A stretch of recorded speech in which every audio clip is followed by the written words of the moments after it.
दोस्तों, नमस्ते, प्रणाम। मैं हूँ सीमा मौर्य। मेरा चैनल है सीमा रंगत। आप सभी को सीमा रंगत चैनल में स्वागत है। दोस्तों, आप लोग कैसे हैं?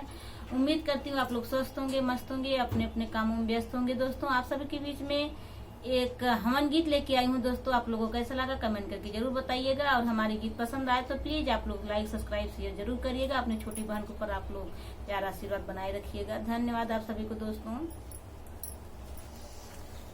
हेलो दोस्तों, नमस्ते, प्रणाम। मैं हूँ किरण प्रजापति। मेरे चैनल का नाम है संगीत बाई किरण। संगीत बाई किरण के चैनल पे आप लोग का दिल से स्वागत है। दोस्तों, आप लोग के बीच में हवन गीत लेकर आए हैं। कैसा लगेगा कमेंट बॉक्स में जरूर बताइएगा और हम लोग का ज़्यादा से ज़्यादा सपोर्ट करिएगा दोस्तों।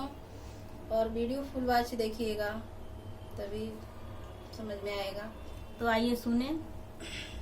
कहाँ से आवई गौरा रानी, कहाँ से शिव शंकर, कहाँ से शिव शंकर हो यार, कहाँ से आए भगवान, महल मोरे जगमग, महल मोरे जगमग हो।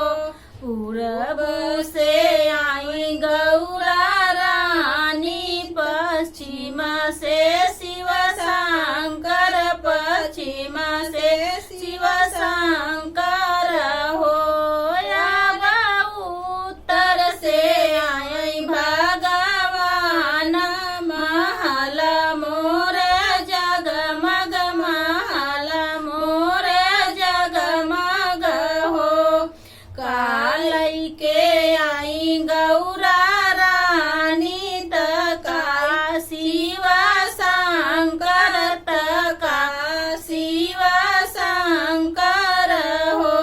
याद कालई के आए भगवान, महल मोरा जगमग, महल मोरा जगमग हो।